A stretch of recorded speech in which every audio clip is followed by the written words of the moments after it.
নমস্কাৰ বন্ধু-বান্ধৱীসকল, স্বাগতম জনাইছোঁ JR technical and job information YouTube চেনেলৰ অন্য এটা নতুন ভিডিঅ'লৈ।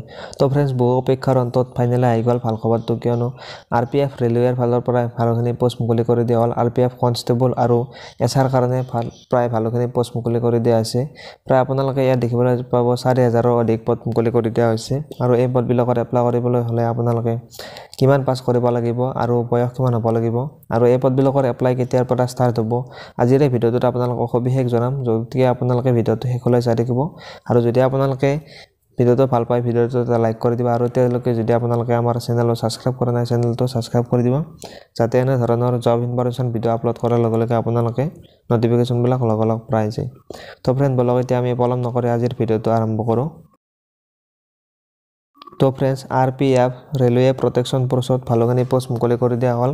আৰু RPF কনষ্টেবলৰ কাৰণে প্ৰায় 4208টা পোষ্ট মুকলি কৰি দিয়া হৈছে। আৰু RPF চাব ইনস্পেক্টৰৰ কাৰণে প্ৰায় 452টা পোষ্ট মুকলি কৰি দিয়া হৈছে। টোটেল প্ৰায় 4660টা পোষ্ট মুকলি কৰি দিয়া হৈছে। আৰু এই পদবিলাকত এপ্লাই কৰিবলৈ হ'লে আপোনালোকৰ এজ লিমিট কিমান হ'ব লাগিব, অৰ্থাৎ আপোনালোকে যদি কনষ্টেবল পদবিলাকত এপ্লাই কৰে আপোনালোকৰ বয়স 18ৰ পৰা 28 বছৰৰ হ'ব লাগিব। আৰু যদি আপোনালোকে এজন OBC ST কেণ্ডিডেট হয়, তেনেহ'লে আপোনালোকে এজ ৰিলেক্সেশ্যন পোৱা যাব। আৰু যদি আপোনালোকে RPF চাব ইনস্পেক্টৰ আপোনালোকে এপ্লাই কৰে, তেনেহ'লে আপোনালোকে 20 বছৰৰ পৰা 28 বছৰলৈ এপ্লাই কৰিব পাৰিব। আৰু ইয়াত এজ ৰিলেক্সেশ্যন দিয়া হৈছে। যদি আপোনালোকে এজন OBC কেণ্ডিডেট হয়, তেনেহ'লে আপোনালোকে 3 বছৰ এজ ৰিলেক্সেশ্যন পাব। যদি আপোনালোকে এজন ST বা SC কেণ্ডিডেট হয়, তেনেহ'লে আপোনালোকে 5 বছৰ এজ ৰিলেক্সেশ্যন আপোনালোকে পাব।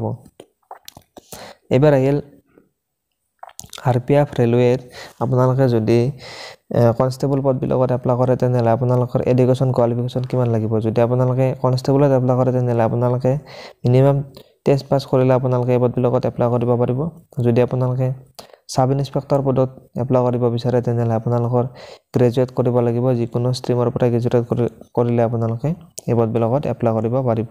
এই পদবিলাকত এপ্লাই কৰিবলৈ হ'লে আপোনালোকে এপ্লিকেশ্যন ফিজ দিব লাগিব। যদি আপোনালোকে জেনেৰেল কেণ্ডিডেট হয়, তেনেহ'লে আপোনালোকে 500 rupees এপ্লিকেশ্যন ফিজ দিব লাগিব। যদি আপোনালোকে EWS কেণ্ডিডেট হয়, তেনেহ'লে 500 rupees। আৰু যদি আপোনালোকে OBC কেণ্ডিডেট হয়, তেনেহ'লে আপোনালোকে 500 rupees এপ্লিকেশ্যন ফিজ দিব লাগিব। যদি আপোনালোকে এজন ST SC আৰু PWD ফিমেল কেণ্ডিডেট হয়, তেনেহ'লে আপোনালোকে 250 টকা এপ্লিকেশ্যন ফিজ দিব লাগিব। এইবাৰ আহিল RPF ৰেলৱে চিলেকশ্যন প্ৰচেছ। যদি আপোনালোকে SI বা কনষ্টেবল পদত আপোনালোকে এপ্লাই কৰে, তেনেহ'লে আপোনালোকৰ প্ৰথমতে কম্পিউটাৰ বেছড টেষ্ট এক্সাম অনুষ্ঠিত হ'ব। তাৰপিছত আপোনালোকৰ PET আৰু PST অনুষ্ঠিত হ'ব। তাৰপিছত আপোনালোকৰ ডকুমেণ্ট ভেৰিফিকেশ্যন আৰু আপোনালোকৰ শেষত আপোনালোকৰ মেডিকেল টেষ্ট অনুষ্ঠিত হ'ব। RPF ৰেলৱেৰ এই পদবিলাকত আপোনালোকৰ এপ্লাই ষ্টাৰ্ট হ'ব 15 এপ্ৰিলৰ পৰা, অৰ্থাৎ এপ্ৰিল মাহৰ 15 তাৰিখৰ পৰা এই পদবিলাকৰ এপ্লাই ষ্টাৰ্ট হ'ব। আৰু এই পদবিলাকত এপ্লাই লাষ্ট ডেট হৈছে 14 মে', অৰ্থাৎ 14 মে'লৈকে আপোনালোকে এই পদবিলাকত এপ্লাই কৰিব পাৰিব।